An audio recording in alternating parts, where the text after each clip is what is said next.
ਵਾਹਿਗੁਰੂ ਜੀ ਕਾ ਖਾਲਸਾ ਸ਼੍ਰੀ ਵਾਹਿਗੁਰੂ ਜੀ ਕੀ ਫਤਿਹ। ਸੰਤ ਬਾਬਾ ਮਹਾਂ ਹਰਨਾਮ ਸਿੰਘ ਜੀ, ਡੇਰਾ ਰੂਮੀ, ਪੂਚੋ ਕਲਾਂ, ਮੰਡੀ। ਆਪ ਜੀ ਸੰਤ ਬਾਬਾ ਨੰਦ ਸਿੰਘ ਜੀ ਨਾਨਕ ਸਰਕਲੇਰਾਂ ਦੇ ਗੁਰੂਦੇਵ ਕਹਿਲਾਏ। ਆਪ ਜੀ ਦੇ ਕੌਤਕ ਜਿੰਨੇ ਵੀ ਕਹੇ ਜਾਣ, ਉਹ ਇੱਕ ਅਕੱਥ ਕਥਾ ਹੈ ਜੋ ਕਿ ਵੇਦਾਂ ਤੋਂ ਬਾਹਰ ਹੈ। ਆਪ ਜੀ ਦੀ ਇੱਕ ਸਾਖੀ ਕੁਝ ਇਸ ਪ੍ਰਕਾਰ ਹੈ। ਆਪ ਜੀ ਚੱਲਦੇ ਚੱਲਦੇ ਊਨੇ ਸਾਹਿਬ ਦੇ ਇੱਕ ਦਿਨ ਨੇੜੇ ਆ ਗਏ। ਇੱਕ ਦਰਖਤ ਦੇ ਹੇਠਾਂ ਜਾ ਕੇ ਬੈਠ ਗਏ। ਕਈ ਦਿਨ ਇੱਥੇ ਬੈਠਿਆਂ ਹੀ ਬਤੀਤ ਕੀਤੇ। ਇੱਕ ਦਿਨ ਇਸ ਪਾਸੇ ਵੱਲ ਬੇਦੀ ਸਾਹਿਬਜ਼ਾਦੇ ਸ਼ੇਰ ਦਾ ਸ਼ਿਕਾਰ ਕਰਦੇ ਹੋਏ ਆ ਗਏ।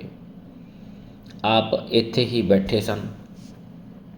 ਉਸ ਦਿਨ ਤਾਂ ਆਪ ਦੇ ਨਾਲ ਕੋਈ ਗੱਲ ਨਹੀਂ ਹੋਈ।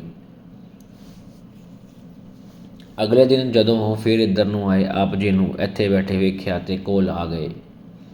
ਨਮਸਕਾਰ ਕਰਕੇ ਪੁੱਛਣ ਲੱਗੇ, ਮਹਾਤਮਾ ਜਨ ਕਿੱਥੋਂ ਆਏ ਹੋ? ਆਪ ਜੀ ਨੇ ਦੱਸਿਆ ਕਿ ਦੁਆਬੇ ਵੱਲੋਂ। ਹੋਰ ਸਾਰਾ ਨਗਰ ਵਗੈਰਾ ਪੁੱਛਣ ਤੋਂ ਬਾਅਦ ਬੇਦੀ ਸਾਹਿਬ ਕਹਿਣ ਲੱਗੇ, ਕੋਈ ਜਲ ਪਾਣੀ ਕਿਤੇ ਛਕਿਆ ਕਿ ਨਹੀਂ? ਆਪ ਜੀ ਨੇ ਬਚਨ ਕੀਤਾ, ਅਜੇ ਤੱਕ ਤਾਂ ਨਹੀਂ ਛਕਿਆ ਅਤੇ ਕੋਈ ਇੱਛਾ ਨਹੀਂ ਹੈ। ਫਿਰ ਪੁੱਛਿਆ, ਪਿੱਛਿਆ ਨਹੀਂ ਕਰਦੇ? ਉੱਤਰ ਦਿੱਤਾ, ਕਦੇ ਕਰ ਵੀ ਲੈਂਦੇ ਹਾਂ, ਕਦੇ ਨਹੀਂ ਵੀ ਕਰਦੇ। ਫਿਰ ਬੇਦੀ ਸਾਹਿਬ ਬੋਲੇ, ਜੇ ਹੁਕਮ ਦਿਓ ਤਾਂ ਇੱਥੇ ਹੀ ਜਲ ਪਾਣੀ ਪਹੁੰਚਾ ਦਈਏ। ਬਾਬਾ ਜੀ ਨੇ ਕਿਹਾ, ਤੁਸੀਂ ਇਤਨੀ ਖੇਚਲ ਨਾ ਕਰੋ, ਕੀ ਪਤਾ ਸੀ ਕਦੋਂ ਇੱਥੋਂ ਚਲੇ ਜਾਈਏ। ਫਿਰ ਤੁਸੀਂ ਗੁਰੂ ਦੀ ਅੰਸ਼ ਹੋ, ਤੁਹਾਨੂੰ ਖੇਚਲ ਦੇਣੀ ਨਹੀਂ ਚਾਹੀਦੀ। ਫਿਰ ਸਾਹਿਬਜ਼ਾਦੇ ਨੇ ਪੁੱਛਿਆ ਕਿ ਮੁੱਖ 'ਤੇ ਕੱਪੜਾ ਕਿਉਂ ਰੱਖਦੇ ਹੋ? ਬਾਬਾ ਜੀ ਨੇ ਹੱਸ ਕੇ ਕਿਹਾ, ਇਹ ਵੀ ਠੀਕ ਹੈ। ਸਾਹਿਬਜ਼ਾਦੇ ਕਹਿਣ ਲੱਗੇ, ਜਿਵੇਂ ਤੁਹਾਡੀ ਰਜਾ ਹੋਵੇ ਉਹ ਵੀ ਠੀਕ ਲੱਗਦਾ ਹੈ। ਤੁਹਾਡੀ ਕਰਨੀ ਹੀ ਕਰਵਾਉਣੀ ਨਹੀਂ। ਕਦੇ ਮੌਕਾ ਮਿਲਿਆ ਤਾਂ ਦਰਸ਼ਨ ਕਰਾਂਗੇ। ਇਉਂ ਬਚਨ ਕਰ ਸੁਣ ਕੇ ਬੇਦੀ ਸਾਹਿਬਜ਼ਾਦੇ ਚਲੇ ਗਏ। ਉਸ ਤੋਂ ਪਿੱਛੋਂ ਕਈ ਦਿਨ ਬਤੀਤ ਕਰਨ ਪਿੱਛੋਂ ਇੱਕ ਦਿਨ ਫਿਰਦੇ ਫਿਰਦੇ ਸਹਿ ਸੁਬਾਹ ਹੀ ਊਨੇ ਸਾਹਿਬ ਦੇ ਨੇੜੇ ਪਹੁੰਚ ਗਏ। ਬਾਹਰ ਹੀ ਇੱਕ ਨਵਕੇਲੀ ਜਗ੍ਹਾ ਉੱਤੇ ਬੈਠ ਗਏ। ਕੁਝ ਚਿਰ ਬਾਅਦ ਇੱਥੋਂ ਇੱਕ ਪ੍ਰੇਮੀ ਲੰਘਿਆ। ਆਪ ਜੀ ਨੂੰ ਵੇਖ ਕੇ ਕਹਿਣ ਲੱਗਿਆ, ਸੰਤ ਜੀ, ਲੰਗਰ ਦਾ ਵਕਤ ਹੈ, ਚਲੋ ਪ੍ਰਸ਼ਾਦਾ ਛਕ ਲਵੋ, ਲੰਗਰ ਵਰਤ ਰਿਹਾ ਹੈ। ਪਰ ਆਪ ਸਮਾਧੀ 'ਚ ਬੈਠੇ ਸਨ, ਬੋਲੇ ਨਹੀਂ ਅਤੇ ਉਹ ਵੀ ਲੰਘ ਗਿਆ। ਜਾ ਕੇ ਲਾਂਗਰੀ ਨੂੰ ਕਹਿਣ ਲੱਗਾ, ਬਾਹਰ ਇੱਕ ਮਹਾਤਮਾ ਬੈਠੇ ਹਨ, ਮੈਂ ਉਹਨਾਂ ਨੂੰ ਲੰਗਰ ਛਕਣ ਦੀ ਬੇਨਤੀ ਕੀਤੀ ਸੀ, ਪਰ ਉਹਨਾਂ ਨੇ ਕੋਈ ਉੱਤਰ ਨਹੀਂ ਦਿੱਤਾ। ਜੇ ਤੂੰ ਮੈਨੂੰ ਕੁਛ ਪ੍ਰਸਾਦੇ ਫੜਾ ਦੇਵੇਂ, ਮੈਂ ਜਾ ਕੇ ਉਹਨਾਂ ਨੂੰ ਦੇ ਆਵਾਂ। ਬੇਦੀ ਸਾਹਿਬਜ਼ਾਦੇ ਵੀ ਕੋਲ ਹੀ ਖਲੋਤੇ ਸਨ। ਪੁੱਛਣ ਲੱਗੇ, ਕਿੱਥੇ ਹਨ? ਤਾਂ ਉਸਨੇ ਕਿਹਾ ਕਿ ਬਾਹਰ ਬੈਠੇ ਹਨ, ਚਾਦਰ ਦੀ ਬੁੱਕਲ ਮਾਰੀ ਹੈ, ਮੂੰਹ 'ਤੇ ਹੋਰ ਕੱਪੜਾ ਲਿਆ ਹੈ। ਬੇਦੀ ਸਾਹਿਬ ਸਮਝ ਗਏ, ਝਟ ਕਹਿਣ ਲੱਗੇ, ਉਹਨਾਂ ਕੋਲ ਅਸੀਂ ਆਪ ਜਾਵਾਂਗੇ। ਕਿਉਂ ਕਹਿ ਕੇ ਦਾਲ ਪ੍ਰਸਾਦੇ ਲੈ ਕੇ ਥਾਲ ਵਿੱਚ ਰੱਖ ਕੇ ਇੱਕ ਸੇਵਾਦਾਰ ਨੂੰ ਨਾਲ ਲੈ ਕੇ ਉੱਥੇ ਪਹੁੰਚ ਗਏ।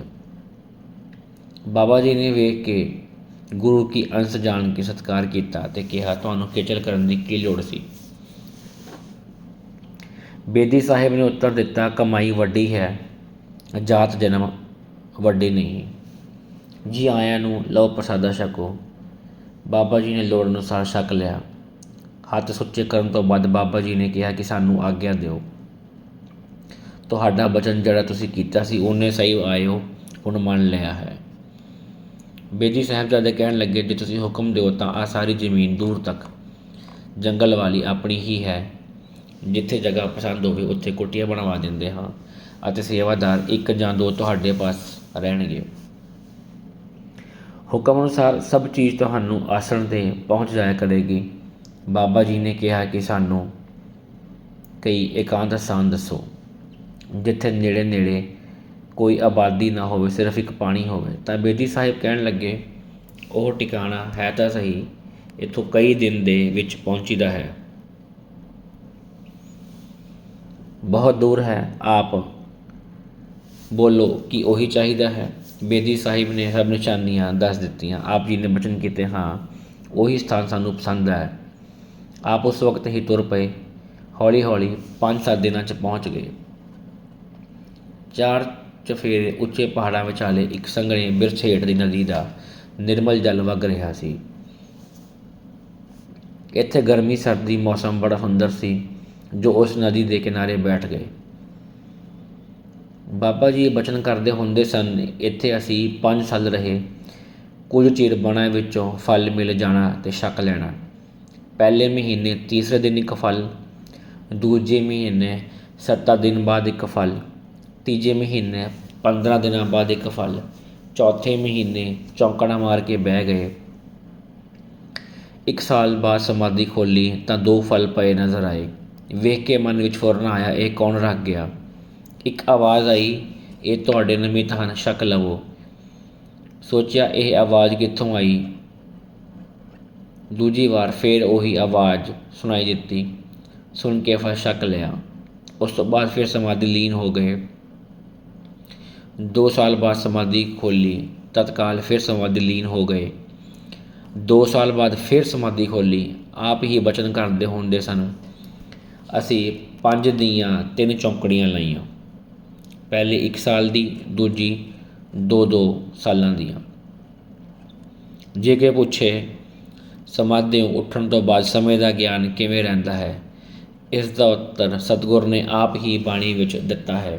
36 ਜੁਗ ਗਵਾਰਸਾ ਆਪੇ ਗਣਤ ਕੀਨੀ, ਹੋਰ 36 ਜੁਗ ਗੁਬਾਰ ਕਰ ਵਰਤਿਆ ਸੰਹਾਰ।